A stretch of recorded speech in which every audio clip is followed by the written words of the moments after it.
We're introducing a resolution today, since the Senate resolution that says that if Russia or Belarus, or a proxy of Russia, explodes a nuclear device inside of Ukraine to stop the counteroffensive or to try to break the will of the Ukrainian people, such an attack should be considered an attack on NATO itself.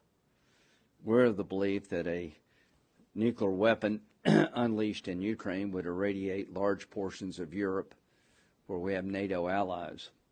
And why are we doing this? President Biden says threat of Putin using tactical nuclear weapons is real. That's like the 20th story down. So with a sense of urgency, we're urging our colleagues here to get serious about what could happen in Ukraine. Moving the tactical nuclear weapons out of Russia to Belarus was unnerving and I think very provocative. The counteroffensive is moving slowly but steadily. They're looking for a break. They will commit the forces that have been trained by the West, 6 or 8 regiments, thousands of well-trained, well-equipped forces will be put into the battle when they can exploit an opportunity. So the Ukrainians are patient. Russia has fortified their defensive positions. They've mined the whole country. They've been committing war crimes on steroids, very abusive war being waged by Putin. But we're here to talk about something nobody else seems to want to talk about. I applaud President Biden for putting on the table that the threat of Putin using a nuclear weapon in Ukraine is real.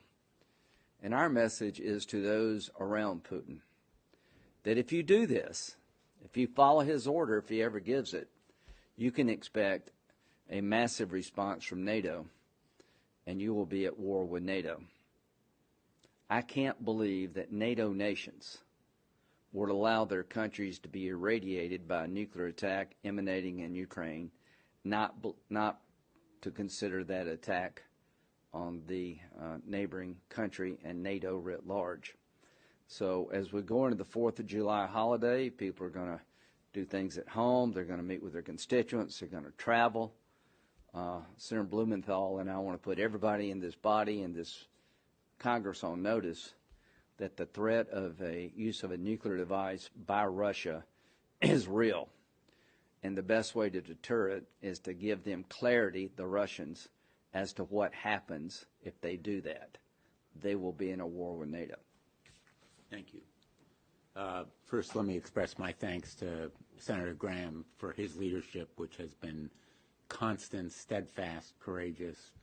And this effort has been bipartisan. The reason that we got our legislation or resolution through urging that Russia be declared a state sponsor of terrorism passed unanimously by the United States Senate is because we have been so bipartisan on our legislative efforts, on our trips to Ukraine, where we have seen firsthand the courage and determination of the Ukrainian people. And now on the battlefield, we are seeing it again. The progress has been slow but steady.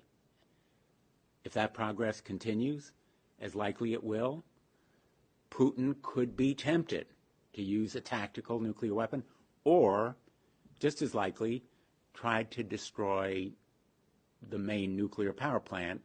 Both actions would have dire consequences for the health of Ukraine, but also surrounding NATO nations.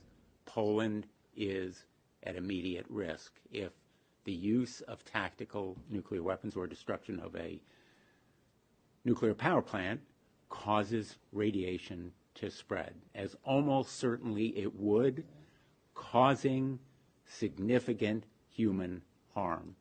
This is not a kind of reckless or panicky resolution. It's based on fact and science, and it is meant to send a message to Vladimir Putin and even more directly to his military.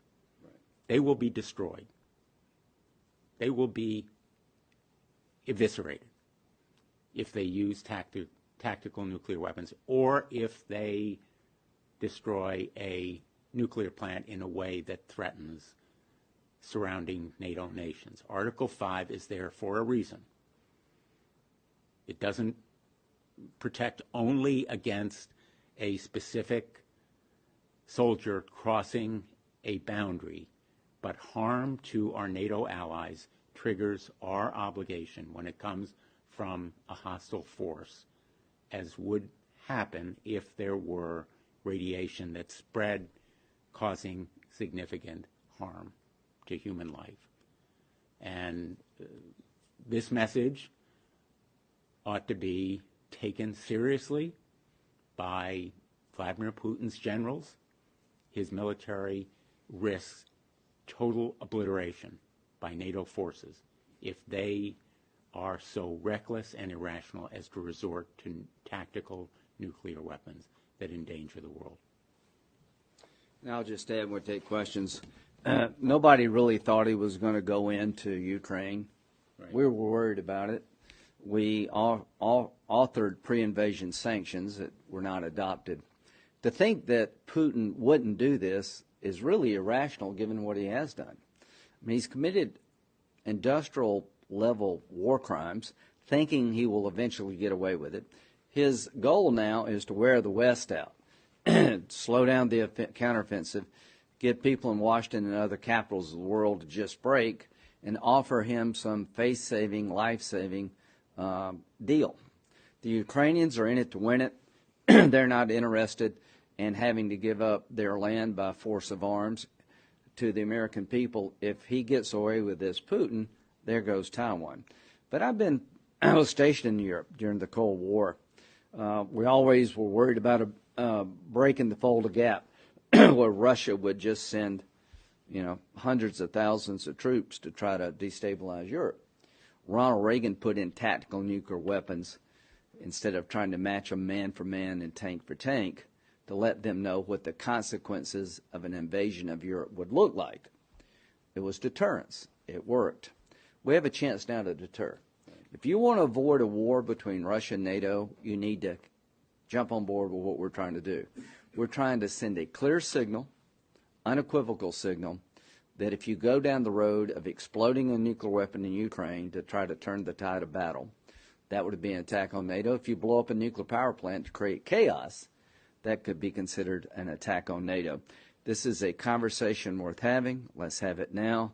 If you want to deter war, you have to send clear signals, the cost of action. And we have been very unclear to Putin, but now we need to be really clear. Thanks.